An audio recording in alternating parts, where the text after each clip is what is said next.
Good morning, students. Now, today we are going to learn the concept of e-governance. We have seen e-commerce. Now, the next concept in this chapter is e-governance. Now, what is e-governance? E-governance means the basic purpose is to simplify the different types of processes. That is a government process, citizens process, business processes on the national, state and the local level. It provides you the different types of processes. Then whatever things you require online related to government, whether it is a Satbara Uttara or whether it is the different documents of the government. So all the documents you will get online with the help of internet. Now, e-governance delivers the smart government because it uses all the facilities. It signifies the implementation of information technology in the government processes and functions so as to cause the simple, moral, accountable and transparent governance. The basic purpose of this is to simplify all the types of transactions. Now here, it is a smart government. Here, the smart words means S stands for simple, M stands for moral, A stands for accessible, R stands for responsive, and T stands for transparent government. Now, this government, there are certain advantages. First, it reduces the corruption. Now, as all the transactions done online, so it reduces the corruption. It is highly transparent as all the government documents should be good for the security purpose. So there must be a transparency within all the types of transactions. It increases the convenience to the citizens. So different business transactions are done automatically, so which is also helpful to the citizens of India. Then there is a directly participation of constituents. So constituents directly participate in all the types of business transactions. It reduces overall cost as it works 24 by 7. So anytime you can use it, and so there is a reduction in the overall cost. Also, it expanded reach of the government.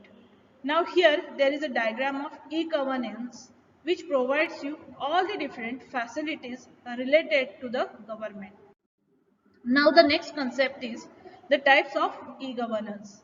E-governance is of four types depending on the specific types of services.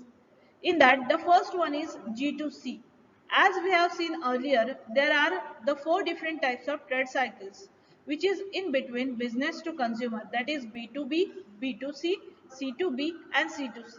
So like that, e-governance has the same types, that is G2C, then C2G, C2C and G2G. In that, the first one is government to citizen. The government to citizen refers to the government services which are provided to the citizens. Citizens can get access to all the variety of public services, that is, for example, the renewal of your passport or the renewal of your license or the paying tax online. So here, the government services helps the ordinary people to reduce the time and the cost to conduct a transaction. A citizen can have access to the services anytime, anywhere. Furthermore, many services like your paying tax and the renewals are the examples of G2C. It focuses on geographic land barriers also. Second is government to business, that is G2B. The government to business is the exchange of services between government and business organizations. G2B provides access to the relevant forms needed to comply. The G2B also consists of many services exchanged between business sectors and the government. It aims at eliminating paperwork, saving time, cost, and establish transparency in the business environment while interacting with the government. The third type is government to government, that is G2G.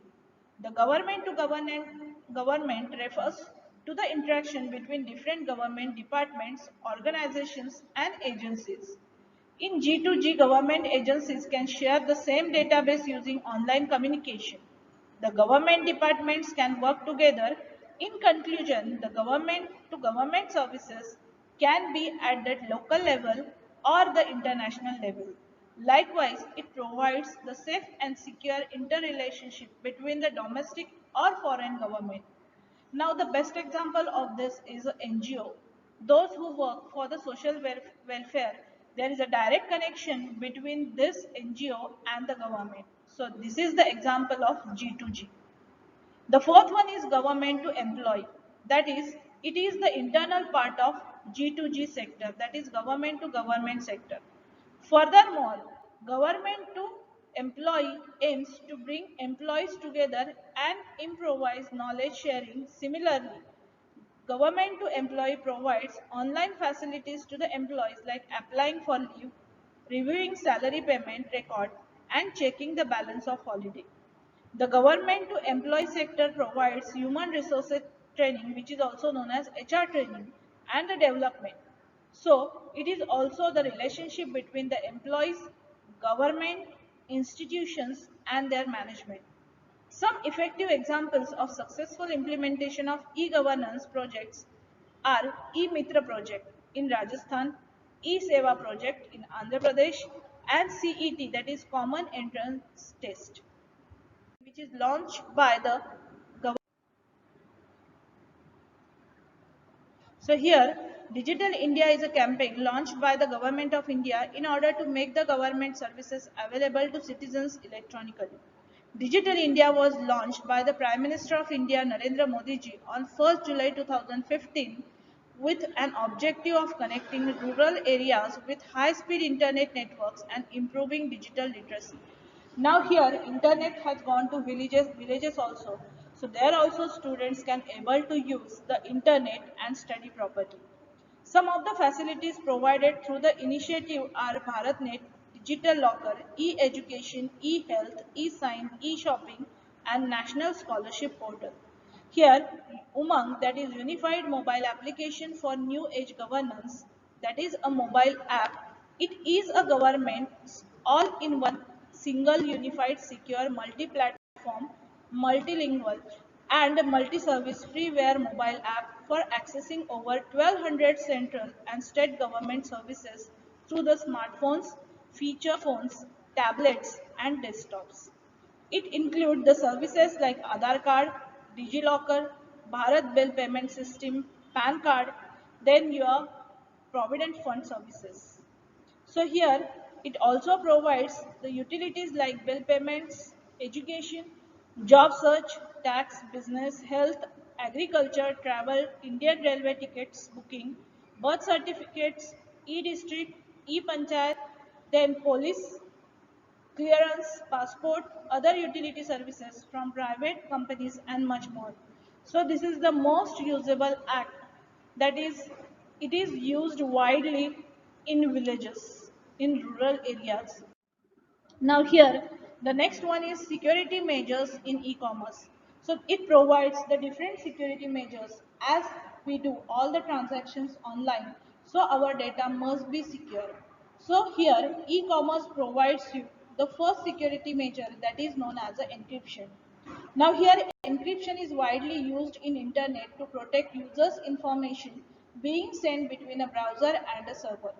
This includes the passwords, payment information, and other personal information that should be considered private. The process consists of two processes, which is divided into first one encryption and second one is decryption.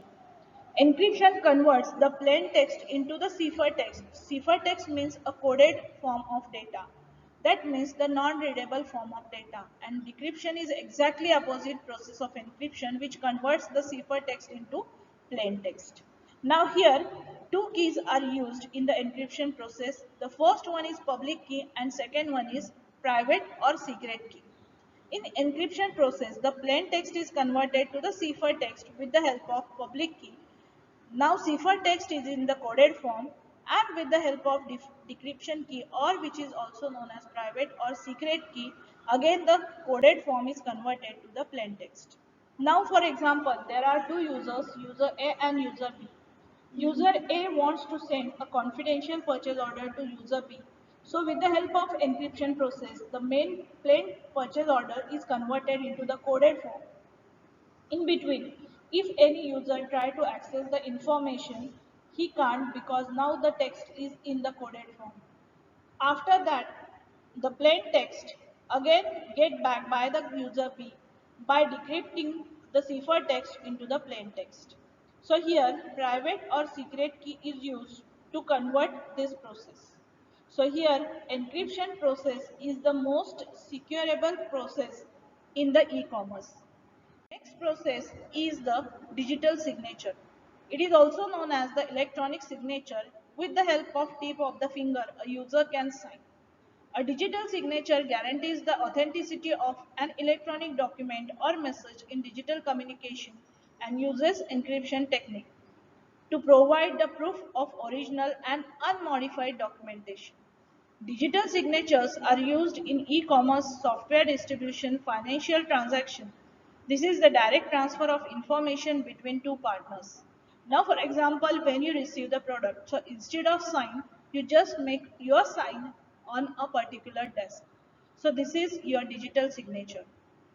Digital certificate is another process. It is an electronic password that allows a person, organization to exchange the data security over the internet. Using the public key infrastructure, digital certificate, it is also known as the public key certificate or identity certificate of a person. In this, information is transferred between two authorized partners who have digital certificate issued by some supreme authority.